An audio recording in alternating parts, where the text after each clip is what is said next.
escuchan bien, ¿verdad? ¿Sí? Sí, doctora. Sí, doctora. Yo voy a ir anotando por la lista de los que están conectados, ¿sí? Entonces, si es que me falta alguien, me van diciendo. Elena Franco, Presente, doctora.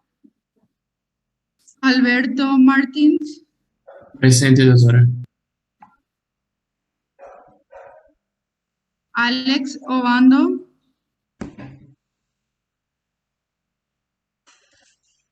Alex está, Sí, doctora, tuve problemas con mi internet, se lagueó un poquito. dale. Ariana Velázquez, Presente, doctora. Ariel Verón, Presente, doctora. Arturo Rebollo, Presente, doctora.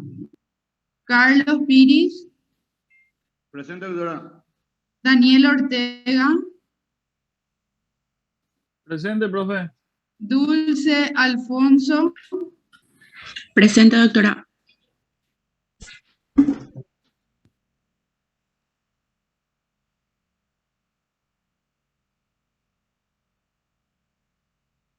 Eliana Centurión, Presente, doctora.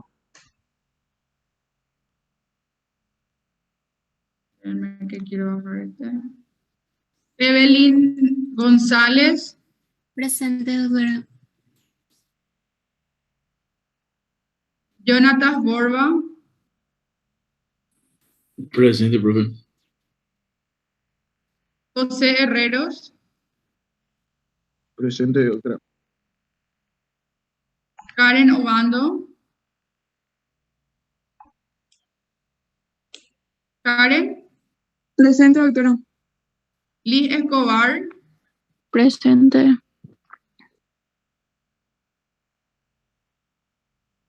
Liz Novera, Presente, profe. Lorena López, Presente, profe. Lucas Ojeda, Presente, doctora. Lucio Duarte, Presente, doctora. Marco Rufinelli, Presente, doctora. María Bernal, Buen día, doctora. Presente. Michelle Arévalos, Presente, doctora. Rafael Cuevas, Presente, doctora. Rodrigo Rojas, Presente, doctora. Ruth Benítez, Presente, doctora. Sandra Larre, Presente, hola, doctora. Sofía Abogado, Presente, doctora.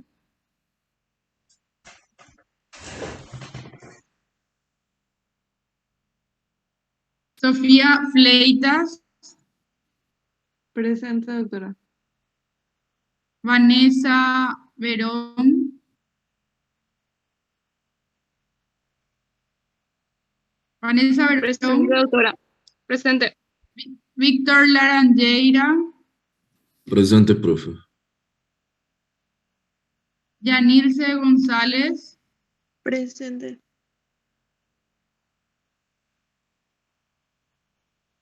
bueno, alguien que no le llamé,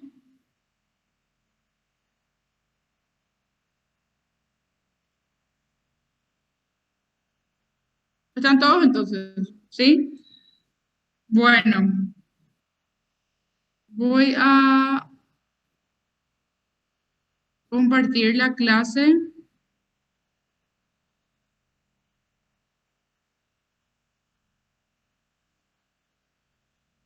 Todos van a apagar su micrófono y solamente van a abrir si es que van a hacer una pregunta o algo.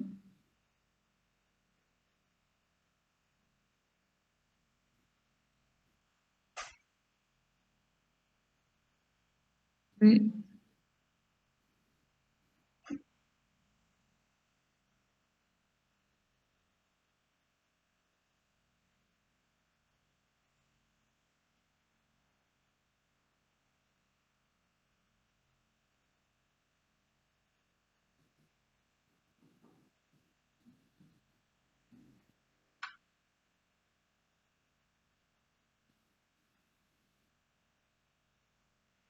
Esperen que un ratito estoy tratando de compartir.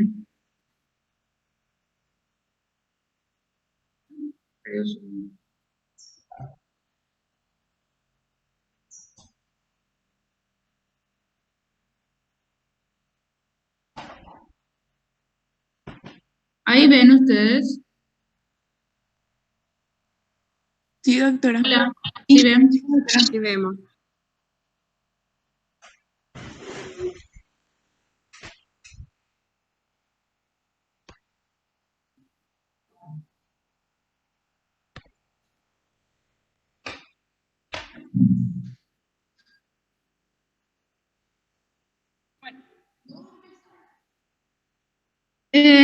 Creo que la doctora la otra vez les dio toda la parte de historia clínica, ¿verdad? Cómo armar una historia clínica.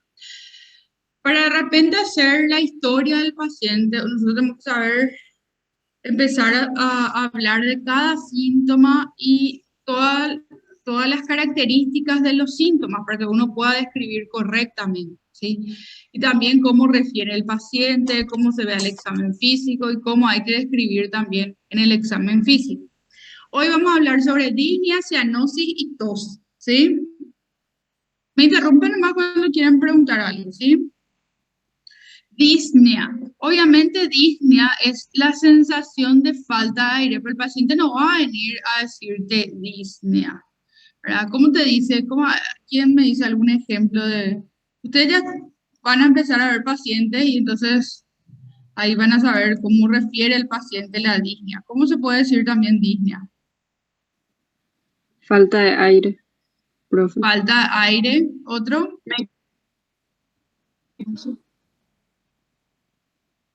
Dificultad para respirar. Dificultad para respirar, muy bien.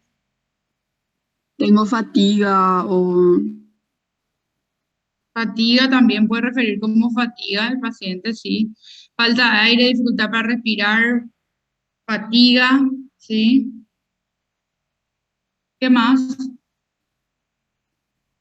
Agitado también puede ser, doctora. Sí, que se agita con todo, sí, muy bien. Y también, acuérdense que nosotros que hablamos yo parado, el guaraní yucuá, ¿verdad? El paciente viene y te dice, tengo yucuá, ¿verdad? ¿Sí? Entonces, disnea es la sensación de falta de aire que puede referirte al paciente por muchísimas formas, ¿verdad? El paciente está respirando en forma anormal, se siente incómodo, ¿verdad? Siente como que para respirar tiene que hacer más trabajo, ¿verdad? ¿Sí? Entonces implica y sí, siente como que para respirar tiene que hacer un mayor trabajo, ¿verdad? Esto puede aparecer en reposo o también relacionado con algún grado de actividad física. Entonces el paciente te va a decir, yo me baño y tengo yucuá, pero me siento y me pasa. O me voy a mi patio y tengo yucuá, pero paro y me pasa. O te cuenta que sentado inclusive tiene dificultad para respirar, ¿sí? Obviamente no se considera patológico un paciente que tiene buen estado de salud y que está haciendo una actividad física extenuante y de repente siente ese cansancio o eso que se agitó, eso no es considerado patológico, ¿verdad? ¿Sí? O un paciente que realmente nunca hizo actividad física pero está sano y empieza a correr, y ahí se cansa, ¿verdad? Eso no es considerado patológico, ¿verdad? Y la disnea, siempre que el paciente viene por disnea, hay que pensar principalmente en enfermedades cardíacas, como cuáles, por ejemplo. La insuficiencia cardíaca. Muy bien, la insuficiencia cardíaca, por ejemplo, o también que insuficiencia cardíaca y acuérdense que el IAM también se puede acompañar de dificultad para respirar, ¿sí? Bueno, pero sí la insuficiencia cardíaca está bien, ¿verdad? Y también es síntoma de enfermedades respiratorias, como cuál, por ejemplo, les viene a la mente. y puede ser asma, profe. Asma, después, ¿qué más? Bronquitis, profe. Bronquitis, muy bien, bronquitis, sí. EPOC, ¿sí? Bueno, no pasa. Ahí está. ¿Cómo le describe el paciente? Que lo que nosotros dijimos, tengo fatiga, no puedo respirar, no me entra el aire, me cuesta respirar, me canso, ¿sí? Más todo lo que nosotros dijimos, súper bien. Que el paciente tenga disnea, eso no quiere decir insuficiencia respiratoria. ¿Por qué? Los dos pueden estar juntos, o sea, un paciente que está en insuficiencia respiratoria puede venir por disnea, ¿verdad? O puede ser su síntoma principal la disnea. Pero el hecho de que esté con disnea no quiere decir que el paciente sí o sí tenga insuficiencia respiratoria. ¿Se entendió eso, verdad? La insuficiencia respiratoria, el diagnóstico es gasométrico. Decimos eso cuando le hacemos una gasometría arterial al paciente, venosa no nos sirve, arterial al paciente y constatamos una presión de oxígeno menor a 60 o una presión de dióxido de carbono mayor a 50, respirando aire ambiente, o sea que no tiene ningún dispositivo que le administre oxígeno, ¿verdad? ¿Sí? Ahora, la disnea puede ser aguda o crónica. De los ejemplos de enfermedades que ustedes dieron, ¿cuál es aguda y cuál es crónica, por ejemplo? ¿Quién me dice? La bronquitis puede ser aguda y puede ser crónica. Muy bien, muy bien. La bronquitis puede ser una bronquitis aguda o crónica y el paciente puede tener una disnea aguda o crónica. La insuficiencia cardíaca, por ejemplo, es algo crónico, ¿verdad? ¿Sí? Por lo general. Bueno, este es un ejemplo de cómo es la respiración normal, ¿verdad? La profundidad de la respiración siempre es igual en la inspiración y la expiración, ¿verdad? ¿Sí?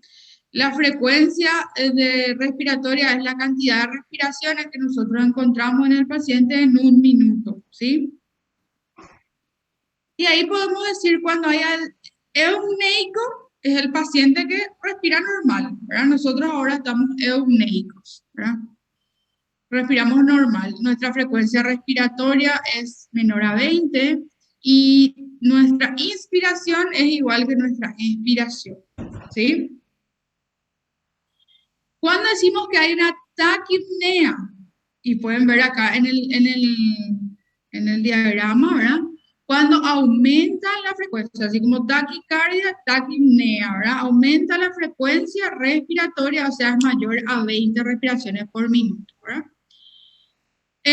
Después tenemos la bradipnea, donde la frecuencia respiratoria está disminuida, o sea, tiene menos de 12, ¿sí? Después está la apnea, que es cuando el paciente no tiene un periodo donde no hay inspiración ni expiración, ¿verdad? Hay ausencia de la respiración. Hipernea, cuando el paciente hay un mayor tiempo de inspiración, ¿verdad? Y de expiración, evidentemente, o sea, hay mayor profundidad en la respiración, eso es hipernea. Hipopnea es cuando hay una disminución en la profundidad de la respiración, que es lo que nosotros llamamos también una respiración superficial, como cuando vemos que el tórax no hay mucha movilidad del tórax, ¿verdad? Hasta ahí están entendiendo todo. Si es que no entienden, me cortan más, ¿sí? Bueno, también podemos decir que hay una hipoventilación y una hiperventilación, ¿sí? La hiperventilación es como también el paciente está taquipneico, ¿sí? Taquipneico vemos y controlamos y él tiene una frecuencia aumentada y también aumenta el volumen minuto de respiración, ¿sí? Y en la hipoventilación lo contrario, hay una disminución del volumen respiratorio por minuto, pero si es que contamos, la frecuencia va a estar disminuida, o sea, estamos hablando de una bradipnea también, ¿verdad? Después están las respiraciones periódicas, o sea, las que siguen un patrón, digamos, ¿verdad? La de Cheyne-Stokes tiene periodos rápidos, como ven acá, ¿verdad? Tiene periodos rápidos y va profundizando la respiración, ¿verdad? Va siendo cada vez más profunda y después hay un periodo de apnea y luego vuelve a ser una respiración rápida que va profundizándose y otra vez un periodo de apnea. Es un ciclo, ¿verdad? Por eso se llama periódica, ¿verdad? Y siguen un patrón, ¿verdad? ¿Dónde, por ejemplo, vemos la de Cheyne-Stokes? A ver quién se acuerda o si alguna vez leyó.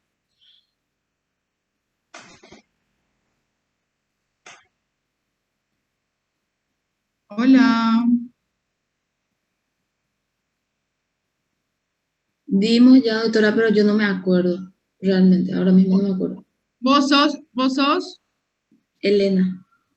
Elena. Bueno, Elena, esa es tu tarea para la próxima clase van a tener con la doctora Geraldine, porque vamos a estar Apnea del alternados y la sueño. siguiente va a ser conmigo. Apnea del sueño no es. Pero vas a tener tu tarea y me vas a contar la próxima, ¿sí? Así aprendemos, ¿sí? Sí, doctora. Si yo les digo, si yo les digo, no se van a acordar otra vez la próxima clase. Bueno, después está la de Biot, ¿verdad? Que tiene periodos rápidos, profundos, pero son igualitos, no son como la de Cheyne-Stokes que va profundizando, ¿verdad? Cada vez más profunda, ¿sí? Bueno, un poco el señalador acá, este creo que es. Pero acá estas son iguales en profundidad, ¿verdad? Pero tiene un periodo de apnea también. Y la de Kumaul es que es más rápida y más profunda, ¿sí?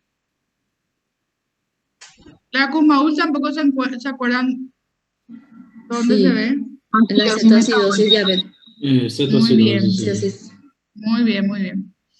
Bueno, en la de Cheyne-Stokes que estábamos hablando, se ve el paciente en la clínica, aparte de tener esta respiración, se ve excitado, está inquieto, ¿verdad? Cuando está en el periodo rápido, cuando está acá, está excitado e inquieto. Y cuando está en el periodo de apnea, el paciente se le ve somnoliento y con miosis, o sea que esto va con la clínica del paciente, ¿verdad? Bueno, y acá ya está la respuesta. O sea que se ve en la mayoría de las, es una, le llamamos también una respiración de origen central, ¿verdad? Porque se ven muchas alteraciones de origen central, hemorragia, hipertensión endocrinal, en las encefalitis, ¿verdad? En las meningoencefalitis, ¿sí? La de Biot, ¿verdad? Que dijimos que no hay alteración, o sea que son iguales en profundidad en el periodo de hipernea, ¿verdad? No tiene esa característica de crescendo y crescendo, ¿verdad?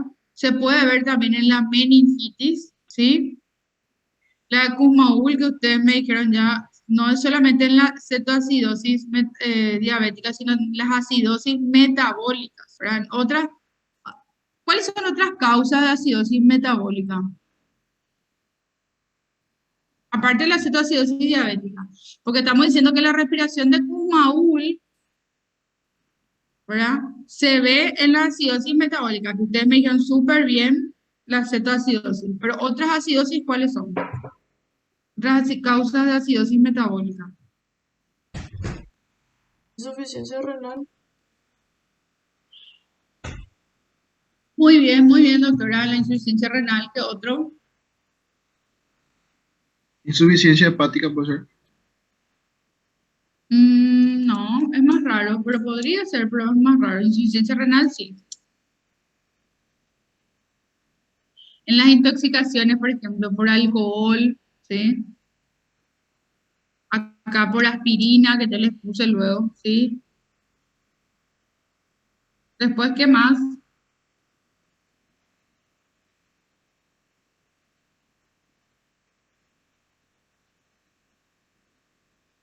En los ayunos prolongados, en los casos de inanición, por ejemplo, también, ¿sí? Bueno.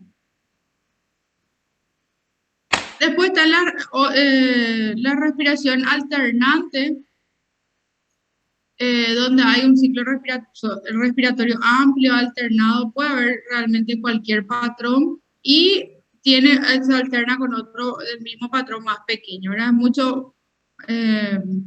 más infrecuente y se puede ver en la caquexia, ¿sí? Estos son los grados de disnea según la Asociación Americana, donde se clasifica como grado 1 al paciente que tiene disnea al realizar grandes esfuerzos, como por ejemplo correr, subir varios pisos, ¿verdad? Algún deporte intenso, ¿verdad? Que antes podría ser sin molestias. Ahí está la clave, ¿sí? Porque obviamente que si nunca hizo y tiene disnea, no clasificábamos como patológico, pero lo raro es que un paciente que sube normalmente los 5 pisos para llegar a su trabajo y ahora tiene dificultad respiratoria para hacerlo, siendo que antes lo podía hacer, ¿verdad? Ese es el grado 1.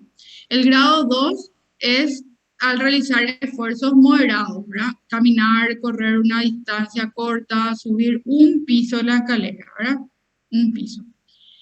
El grado 3, el paciente tiene esfuerzo, tiene disnea para peinarse, vestirse, hablar, comer, que son actividades muy cortas y de muy baja intensidad, o sea, vestirse, cepillarse los dientes, ¿sí? Peinarse.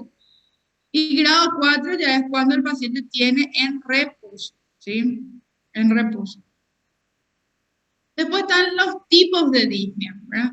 La disnea de cúbito, que es cuando el paciente tiene esto al acostarse, ¿verdad? Te refiere que es más a la noche y en la cama, te dice que no se puede, lo va a acostar, ¿sí? Que se acuesta y tiene disnea, ¿verdad? O sea, la disnea de cúbito. La ortopnea es la disnea que es brusca al estar acostado. Eso pasa muchísimo también en estos dos, luego pasa muchísimo en la insuficiencia cardíaca, ¿verdad? Y el paciente por esta ortopnea luego usa muchas almohadas, ¿verdad? O sea, siempre trata de tener la cabeza elevada para respirar más cómoda, sí, para respirar mejor, ¿verdad? Después está la trepopnea, que es la disnea cuando se pone de costado, en decúbito lateral, ¿verdad? Que por lo general es por un derrame. La disnea paroxística nocturna, que también es por la insuficiencia cardíaca. Después está la disnea aparición brusca, que es, por ejemplo, lo que dijimos en el IAM, pero realmente teníamos que llamarle dentro del síndrome coronario agudo, porque la angina también puede aparecer con disnea. Está la disnea de la pericarditis, que el paciente también tiene dificultad respiratoria, pero eso en la clínica se asocia con fiebre y dolor, ¿verdad? La disnea de la acidosis metabólica, que es la que estábamos hablando, la de Kumaul, y la de origen central y de afectación de tronco, que es la que estábamos hablando también, la de Cheyne-Stokes, ¿verdad? Entonces podemos decir que hay disneas progresivas, que son por lo general la insuficiencia cardíaca. El paciente te cuenta que primero tenía disnea para irse hasta el patio, pero ahora ya tiene disnea cuando se viste. Entonces es una disnea progresiva, ¿sí? Están las disneas de aparición brusca, como la que dijimos en el infarto. El paciente que infarta puede venir también por disnea y va a ser una disnea brusca, ¿verdad? O por ejemplo en el TEP, ¿verdad? En el tromboembolismo pulmonar, esas son disneas bruscas, ¿verdad? Y acá tenemos otras etiologías, ¿verdad? Cuando interrogamos al paciente en la anamnesis, tenemos que tener en cuenta los factores predisponentes, ¿verdad? ¿Sí? ¿Cómo decimos los factores predisponentes? El paciente tiene ya historia de ser tabaquista de larga edad, ¿verdad? Entonces vamos a ir pensando más en un EPOC, o sea, los factores predisponentes, ¿verdad? O el paciente tiene antecedentes de haberse infartado 2 veces, probablemente ese corazón no esté tan bien, ¿verdad? Hay que irnos más hacia una insuficiencia cardíaca, ¿verdad? Los síntomas acompañantes, así como dijimos, la disnea de la pericarditis, ¿verdad? O sea, se acompaña de disnea, fiebre y dolor, ¿verdad? En un paciente que tiene un antecedente viral, entonces vamos a pensar en una pericarditis, ¿verdad? O en la insuficiencia cardíaca, la disnea, ¿de qué se suele acompañar?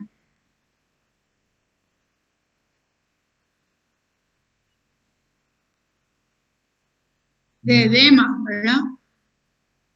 La disnea que se acompaña de edemas, ¿verdad? De miembros inferiores, entonces pensamos más, y es a esfuerzo, entonces pensamos más en la insuficiencia cardíaca. Entonces los síntomas acompañantes. ¿Verdad? ¿Me están escuchando todavía? Porque yo así siento que estoy hablando sola. Sí, doctora, acá estamos. Sí, profe. Los hábitos, ¿verdad? Los hábitos del paciente, eso que dijimos, si está vaquista, con cuántas almohadas duerme para empezar una insuficiencia cardíaca, qué posición le es más cómoda. Acuérdense que el paciente que tiene un derrame pleural se acuesta sobre su derrame, digamos, al lado del derrame, porque quiere expandir mejor el otro pulmón. Entonces, ¿por qué posición le es más cómoda? Todas esas cosas a usted le va a dar la pista del diagnóstico, ¿verdad? La anamnesis personal, familiar, ¿verdad? Familiar, porque de repente ustedes saben que hay una enfermedad cardiovascular y en cáncer y todo eso, hay mucha importancia en lo que es el antecedente familiar, ¿verdad? Los medicamentos que toma, ¿sí? Los medicamentos que consume, ¿sí? Bueno, Disney no tiene ninguna consulta. Bueno, pasemos a cianosis entonces. Acá tenemos dos imágenes. Profe, yo tengo una consulta.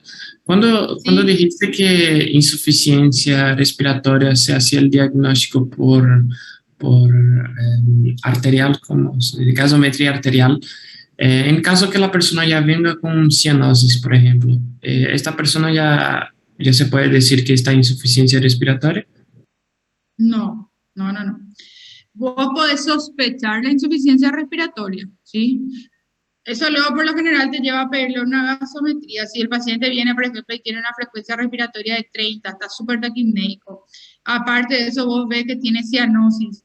Pues si este paciente probablemente está en insuficiencia respiratoria, pero para decir tiene una insuficiencia respiratoria, necesito los gases, ¿sí? ¿Está bien? Entiendo, profe, gracias. Bueno, ¿cómo describirían esta imagen? La primera imagen.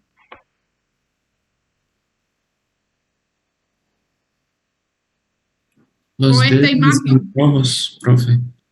La punta de los De, dedos están rojos. Doctora, que sí, tiene tiene una los dedos coloración violáceos, ¿verdad? azul. Violáceo tiene, ¿sí?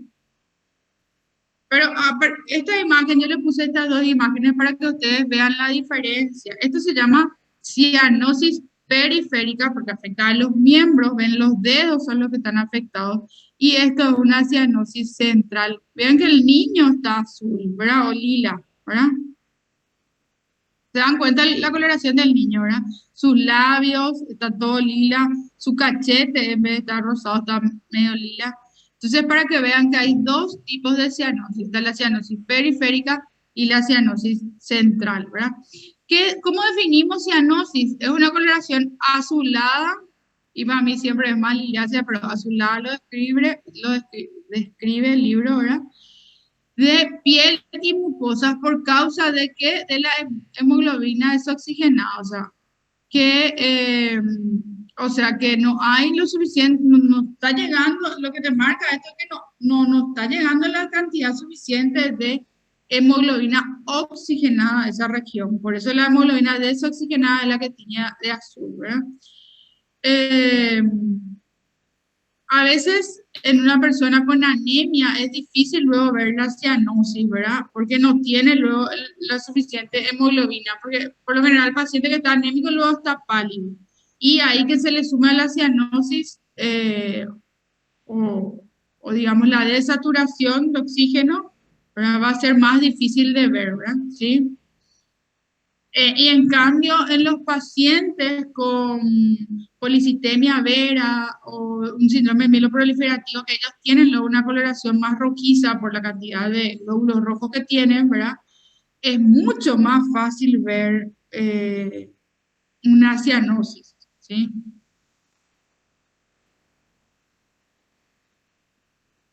Acá de vuelta a lo que hablamos, la clasificación central y periférica, ¿verdad? Central, la hipoxemia arterial es la que causa o sea, que la hipoxemia arterial que se puede producir por una alteración de la función pulmonar, ¿verdad? Puse en niños porque en niños se ven mucho los shunt, los cortocircuitos a nivel de intracardíaco que pueden, de repente el niño nace luego con eso y eso es característico de la cianosis central, ¿verdad? Y la periférica, que es cuando hay una disminución del flujo sanguíneo o vasoconstricción, ¿verdad? Y entonces se ve esto en los dedos, de las manos, de los pies, ¿verdad? En la oreja, en la nariz, ¿verdad? Y también puede ser generalizada, ¿verdad? ¿Sí? Bueno, entonces esto hay que mirar y más es, digamos, de origen cardíaco y comúnmente se ve más en los niños pequeños donde hay una alteración a nivel cardíaco, ¿verdad? Y la periférica, que es más por una disminución del flujo sanguíneo, ¿verdad? Ve más en los pacientes que están en shock, donde, por ejemplo, no hay una buena perfusión periférica, donde no llega bien la sangre a los tejidos. Entonces, el paciente que está en shock es eso, ¿verdad? No hay una buena perfusión tisular y van a ver cianosis, ¿verdad? También hay drogas que como producen vasoconstricción, pueden producir esta cianosis periférica. ¿Ustedes ya dieron fármaco? Este año, profe. Estamos una hora, profe. Este año van a dar, bueno.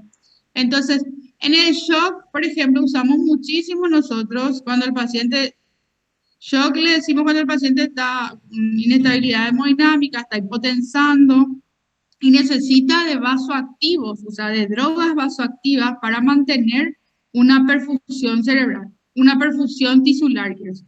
Pero esa perfusión digamos, se hace primordial en los órganos más importantes, que son corazón, cerebro, ¿verdad? Entonces las áreas periféricas quedan como en segundo plano. Lo que siempre solemos usar es, por ejemplo, la noradrenalina. Y la noradrenalina produce mucha vasoconstricción, ¿verdad? Para aumentar así la presión arterial, ¿verdad? Y por eso puede producir también cianosis periférica, ¿sí? Un ejemplo, ¿verdad? ¿Cómo vemos? ¿Cómo tenemos que examinar a estos pacientes? Tenemos que medir la temperatura de los miembros, pero no es con un termómetro, es como palpando, ¿verdad? O sea, vos vas a tocarle al paciente y vas a sentir que está frío, ¿verdad? Pueden comparar con su piel o pueden comparar con otras áreas de piel del paciente, por ejemplo, la parte central, ¿verdad? O sea, el abdomen. Pueden tocar la pierna y el abdomen y van a ver que hay una diferencia de temperatura. O pueden tocar la pierna del paciente y pueden tocarse ustedes y van a ver que hay una diferencia de temperatura, ¿verdad? Pueden colocar, por ejemplo, los miembros, si es las piernas, por ejemplo, en agua caliente y van a ver que hay vasodilatación, ¿sí? O sea que se torna más rojizo el miembro, ¿sí? O también elevar los miembros para mejorar el retorno venoso, ¿verdad? ¿Sí? En las centrales, como dijimos, las causas o la etiología son, por lo general, las enfermedades cardíacas congénitas de los niños, ¿verdad? La tetralogía Fallot, el síndrome de Eisenmenger, la transposición de los grandes vasos, alguna anomalía hemoglobínica, por ejemplo, las metahemoglobinopatías, ¿verdad? Que pueden ser congénitas o adquiridas, las congénitas lo que hay más, ¿verdad? La enfermedad, también enfermedades pulmonares, ¿verdad? Pero realmente igual es raro, pero las enfermedades pulmonares pueden dar cianosis. En el adulto la que más podemos ver cianosis central es en el EPOC, ¿verdad? Y en una neumonía muy grave, por ejemplo, que sea bilateral, o en ese caso podríamos ver, ¿verdad? Pero más vemos en el EPOC. Y las causas periféricas, la reducción del gasto cardíaco, en la insuficiencia cardíaca que dijimos ya llegando a un shock, ¿verdad? Exposición al frío también, ¿verdad? Obstrucción arterial y la obstrucción venosa también, ¿verdad? En la historia clínica, al preguntarle al paciente, tenemos que buscar antecedentes de enfermedades cardíacas congénitas, ¿verdad? A ver síntomas acompañantes, disnea, cianosis, síncope. Desde la infancia va con enfermedad cardíaca congénita, ¿verdad? Pero las enfermedades cardíacas congénitas, por lo general, el paciente ya ahora tipo al nacer ya se sabe, ¿verdad? Antes de nacer muchas veces ya se sabe, y al nacer también enseguida se manifiestan y enseguida se sabe el diagnóstico, ¿verdad? Las anomalías hemoglobínicas, las congénitas, que son desde el nacimiento, y las adquiridas pueden ser por exposición a nitritos, nitratos, la sulfonamida, fenacetina, que es muy raro igual, ¿verdad? Las enfermedades pulmonares que se acompañan de disnea, tos, expectoración e infecciones recurrentes, ¿verdad? Que en el EPOC sabemos bien que hacen infecciones eh, recurrentes cada vez, ¿verdad? Ahora me escribió alguien al chat, yo no, casi no reviso mientras que hablo, ¿sí? Eh, Hola doctora, yo te escribí, no quería interrumpir mientras estabas. bueno, Profe, no hay nosotros problema, podemos hablar con Alex porque tenemos una reunión ahora. dale, no hay problema. Gracias, Bueno, y doctora. la causa de, no es nada, la causa de cianosis periférica, la reducción del gasto cardíaco que ya dijimos que puede ser por una estenosis mitral o un IAM, ¿verdad? Pero siempre, por lo general, lo que se ve en el estado de shock, ya sea un shock cardiogénico, un shock hipovolémico por una hemorragia, un shock séptico por una infección grave, la exposición al frío, que es el síndrome de Renault, que aparece también con dolor, aparte de cianosis, ¿verdad? Y es con la exposición al frío, esa es una característica. En el examen físico hay que revisar todo siempre el paciente, pero principalmente corazón, aparato respiratorio, piel, mucosa y también toda la parte periférica, ¿verdad? ¿Sí? Si encontramos una coloración azulada de piel y mucosas, ¿verdad? Tenemos que pensar algo más central, ¿sí? Si solamente es piel y no hay en mucosas, pensemos más periférico. Ustedes saben que en medicina no siempre 1 más 1 es 2, o sea que hay siempre barajar las dos posibilidades, pero esto es para que tengan en cuenta hacia dónde dirigir la investigación, ¿verdad? O sea, la búsqueda del diagnóstico, ¿verdad? Si es piel y mucosa, pensar en algo central, y si es piel, solamente pensar en algo más periférico, ¿verdad? Un shock, una vasculopatía periférica. Si el paciente tiene algo pulmonar, ¿verdad? Tiene sibilancias, crepitantes, ¿verdad? Entonces vamos a pensar en algo más, una enfermedad pulmonar, EPOC, por ejemplo. Si el paciente tiene algo a nivel cardíaco, como un soplo cardíaco, vamos a pensar en alguna cardiopatía, que dijimos que las causas principales eran congénitas y que ya se sabía desde la infancia, ¿verdad? Si viene con ingurgitación yugular, hepatomegalia, edema, insuficiencia cardíaca, ¿verdad? ¿Cuáles son los síntomas que le acompañan? Disnea, cianosis, edema, hepatomegalia, ingurgitación, insuficiencia cardíaca. La acropaquia, que es, hablamos de una enfermedad pulmonar ya algo crónico, ¿verdad? Que ya alteró la morfología de los dedos, ¿verdad?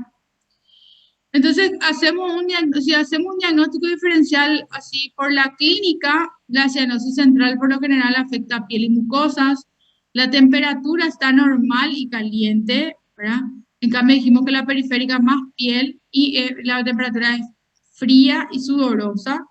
La central hablamos más de una insuficiencia respiratoria y en la periférica más vamos por algo vascular o cardíaco o un shock, ¿verdad? Shock refiriéndose también a algo vascular, ¿verdad?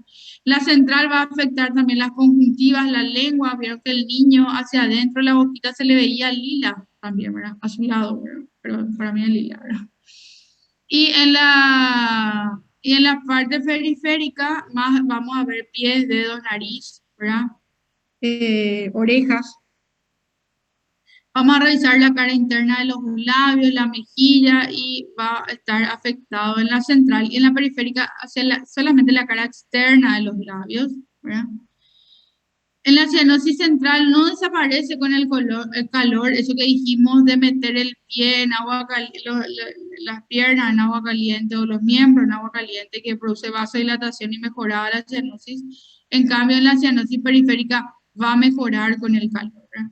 En la cianosis periférica no hay acropaquias y en las centrales sí, pero en las centrales crónicas, en centrales agudas, por lo general no hay acropaquia, ¿sí? ¿Hasta ahí estamos bien? Sí, doctora. Bueno, Seguimos entonces con tos. Tos es uno de los síntomas más frecuentes de consulta. Así tipo es dolor y tos, ¿verdad? Entonces tos tienen que manejar, ¿sí? ¿Qué es la tos? Es una aspiración explosiva, ¿verdad? Que lo que hace, lo que quiere es proteger el árbol bronquial, ¿sí? ¿Para qué? Y para eliminar cualquier cosa que quiera entrar al árbol bronquial, ya sea un bicho, un material extraño, una secreción, algo. Entonces la tos es un mecanismo de defensa del sistema respiratorio, ¿sí? Bueno, puede ser voluntaria o refleja. Voluntaria cuando nosotros mismos tosemos, ¿verdad? Y refleja cuando se activa el sistema nervioso, ¿verdad? Y es como para proteger, otra vez, como les dije, el sistema respiratorio, ¿verdad? Los receptores están ubicados en todo el territorio del trigémino, el glosofaringeo, el laringio superior y el vago, ¿verdad? Y los eferentes, que son los que efectúan el movimiento, digamos, involucran los raquídeos y el laringio recurrente, ¿sí? Por eso los pacientes que tienen algún problema con el nervio laringio, postoperado de tiroides y todo eso, pueden tener alterado ese mecanismo de defensa que es la tos también. Con el mecanismo, creo que no se ve ahí porque se ve bien toda la diapositiva porque acá me sale el panel y no sé si ven. Sí, se ve, profe. Sí, pues se ve bien. Sí, profesor, se ve bien. Bueno. En el mecanismo tenemos una inspiración profunda, o sea, se carga, ¿verdad? Se carga los pulmones de aire y ahí se cierra la glotis, ¿sí? Y después se contraen los músculos para realizar una aspiración, ¿verdad? Pero esa glotis se abre bruscamente y ahí es el que se produce el sonido de la tos, ¿verdad? Y el aire sale a mayor velocidad, digamos, ¿verdad? A mayor velocidad y bruscamente, y ahí en teoría debería de arrastrar ese cuerpo extraño que quiere entrar a la vía respiratoria, ¿verdad? Entonces, digamos que el mecanismo de una inspiración profunda, hay un cierre de la glotis, se relaja el diafragma, ahí se llenaron los pulmones de aire, ¿verdad? Luego se contrae el diafragma con la glotis cerrada y eso aumenta la presión dentro de la caja torácica y que hace que se abra la glotis en forma brusca, ¿verdad? Y ahí con esa diferencia de presión entre la caja torácica y el exterior, hace que el aire salga bruscamente y ahí se tendría que eliminar la partícula, ¿verdad? Y el sonido es por el shock, por la apertura de la glotis, digamos, bruscamente. Hay millones de causas, 2 millones, ¿verdad? La mayoría, lo más común es la rinitis, ¿verdad? El paciente rinítico vive tosiendo porque tiene el goteo postnasal, que eso estimula la tos, ¿verdad? Después el asma es motivo de consulta siempre en los pediátricos y en los pacientes jóvenes. Muchísimas veces el paciente no viene por yucua o porque le cuesta o chillido de pecho, que son las sibilancias, sino viene por tos y hay que investigar un asma, ¿verdad? Tos crónica, estamos hablando, ¿verdad?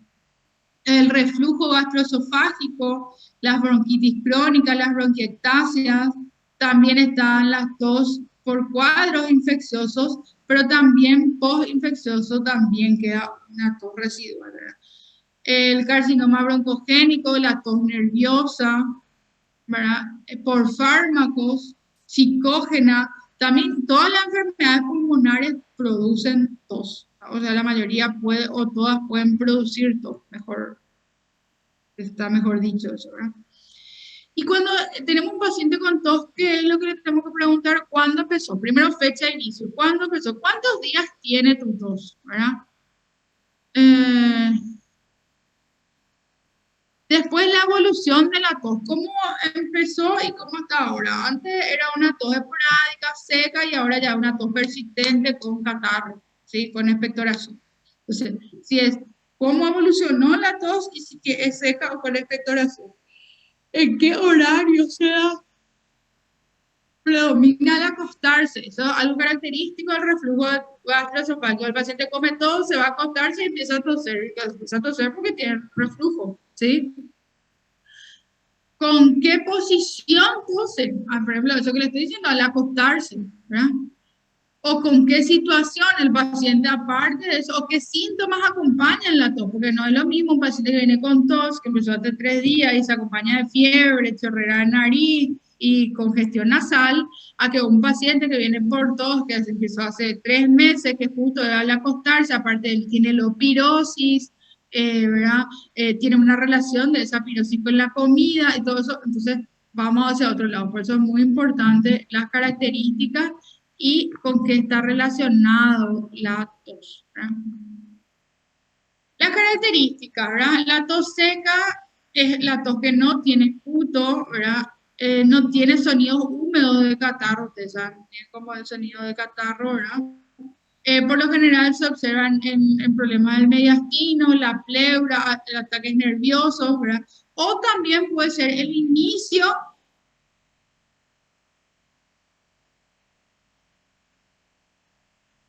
de algunos cuadros infecciosos. Justamente la bronquitis es, la cronología es, hola, ¿me escuchan? Sí, profe, escuchamos. Ah, bueno. Justo, si se corta o alguna parte no escuchan, me avisan también.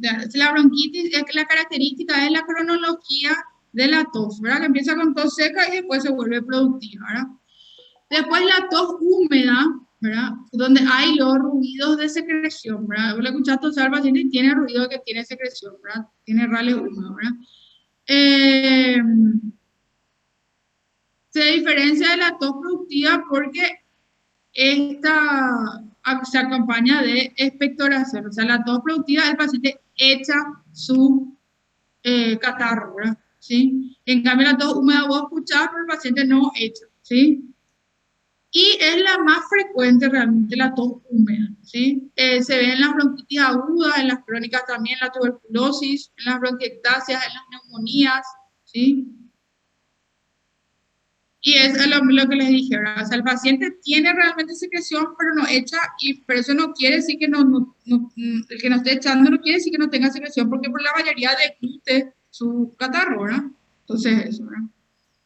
Después están los otros tipos de tos, que son la coqueluche quintosa, que hace 3 a 5 accesos de tos en un mismo movimiento respiratorio, ¿verdad? Que al final se siguen de una inspiración profunda y una sensación de ahogo. ¿Sabes cómo es? Es que este paciente tose así de seguido, parece, ¿verdad? Tos.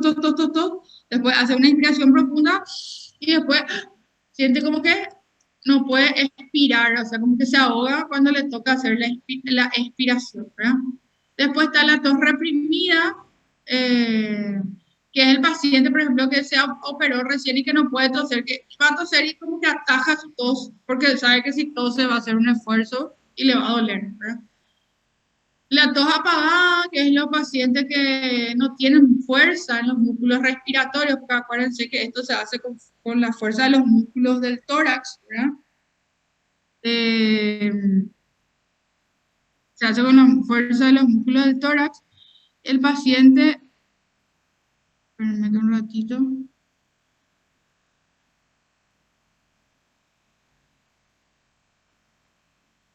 Se hace con la fuerza de los músculos del tórax, ¿verdad? Y eso, quienes no tienen fuerza en los músculos, por lo general son los pacientes con caquexia, que están caquéticos o que tienen poliomielitis. La emetizante, que es que tose y después vomita, eso es muy común en los pacientes pediátricos, ¿verdad? La fónica, que es la que va perdiendo el tono, ¿verdad? El ruido no es, digamos, fuerte, ¿verdad? Y a veces es porque no hay un cierre completo de la glotis. Bueno, después está la sincopal, que es el que lleva el síncope, o sea que el paciente se desmaya, digamos, en pleno acceso de tos, ¿verdad? Y es porque esa presión intratorácica disminuye la perfusión, ¿verdad? O la llegada de sangre a los tejidos, ¿verdad? Y eso produce como un momento de anoxia cerebral que hace que el paciente se desmaye, ¿verdad? Y está la tos relacionada a la ingesta, que puede ser que cada vez que come tose, y eso es porque probablemente hay una fístula traqueoesofágica o un divertículo traqueoesofágico que hace que cada vez que come, como el contenido pasa a las vías respiratorias del paciente tose, ¿verdad? Después vamos a hablar un poco de la expectoración, ¿verdad? Que es la eliminación de la secreción, porque por eso hablábamos de tos seca, húmeda y productiva, ¿verdad? La expectoración es la eliminación de secreciones, ¿verdad? No es anormal tener secreción, pero el aumento de la secreción y el color de la secreción es lo que vamos a evaluar ahora, ¿verdad? Porque las glándulas mucosas del tracto respiratorio, ¿verdad?, producen nomás luego 100 ml diarios de secreción, ¿verdad? Y eso normalmente nosotros deglutimos, pero sin ni darnos cuenta, ¿verdad? Ahora, puede haber un aumento de secreción por algún estímulo, ¿verdad? Puede ser infeccioso, ¿verdad? No sé, una bronquitis, puede ser alérgico, ¿verdad? Los pacientes con rinitis tienen muchísima secreción, algún cuerpo extraño, ¿verdad? Algún químico, algo que irrite, que aumente la producción de secreción, ¿verdad? Ahí tenemos que preguntarle al paciente la cantidad, la consistencia, la cantidad si es escaso o abundante son en las bronquiectasias, ¿verdad? Con la consistencia, si es viscoso, fluido, el color blanco, amarillento, rojo, ¿verdad? Blanco por lo general inflamatorio, es la rinitis, ¿verdad? Amarillo verdoso puede ser pus, ¿verdad? Rojo hemoptoico, ¿verdad?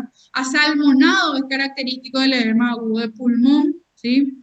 Achocolatado, un absceso pulmonar, ¿verdad? Y después ahí le clasificamos en un tipo seroso, mucoso, mucopurulento, hemoptoico, hemorrágico, fétido, bilioso también puede ser, ¿verdad? Acá hay diferentes tipos de expectoración, ¿verdad? Mucoide, hemoptoico, que ven que hay restos de sangre, purulento, un poco más amarillento, ¿verdad? Más concentrado también, digamos, ¿verdad? Y muchas veces hay que ver que el paciente realmente expectora, porque muchas veces te expectora y es saliva, ¿verdad? ¿Sí? Para que vean un poco las tonalidades, ¿verdad? Los serosos, que por lo general son claros, transparentes, ¿verdad? Los mucosos, que tienen más consistencia, más viscosidad, ¿verdad? Y son más abundantes también, y hay que pensar en una broncorrea. El muco purulento, por ejemplo, se da en la gangrena, en los abscesos, ¿verdad? El purulento, ¿verdad?, que dijimos más en las infecciones, ¿verdad? El hemoptoico que ven acá, ¿verdad? Y el herrumbroso también, ¿verdad? El hemoptoico se dice cuando tiene estrías de sangre, y a veces, muchas veces el paciente tanto toser, eso le fuerza mucho y puede tener alguna estría de sangre. Pero el herrumbroso ya es marrón, rojizo, y tenemos que pensar en otra cosa, ¿verdad? En tuberculosis, en neumonía neumocócica también. Después está el fétido, que hay que pensar en anaerobios.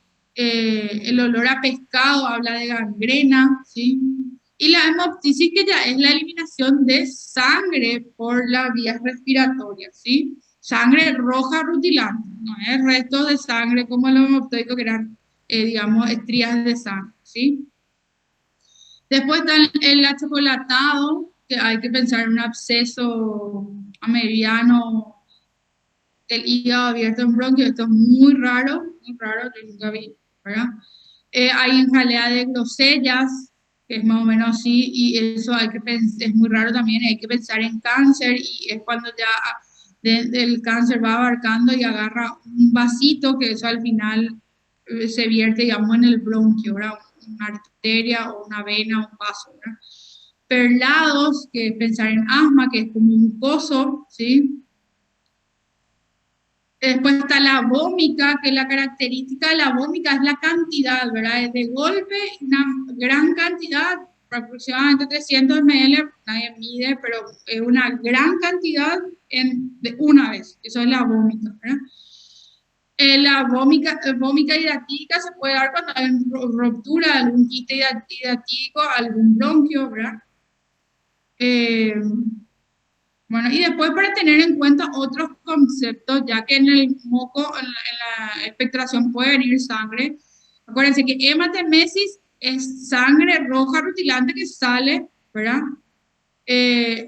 Por la boca, ¿verdad? Vómitos, ¿sí? Ahí le ven al paciente vomitando sangre. Epistaxis, que es la sangre que sale por las narinas o también puede salir por la boca porque va por la vía nasal posterior, ¿verdad? Gingivorragia, que es la sangre de las encías, ¿verdad? Que cuando sangran las... Y telangiectasia, que es lo que ven acá, ¿verdad? ¿Sí? Que son como varices, ¿verdad? ¿Sí? Bueno. No sé si alguien tiene alguna duda, le quedó alguna duda.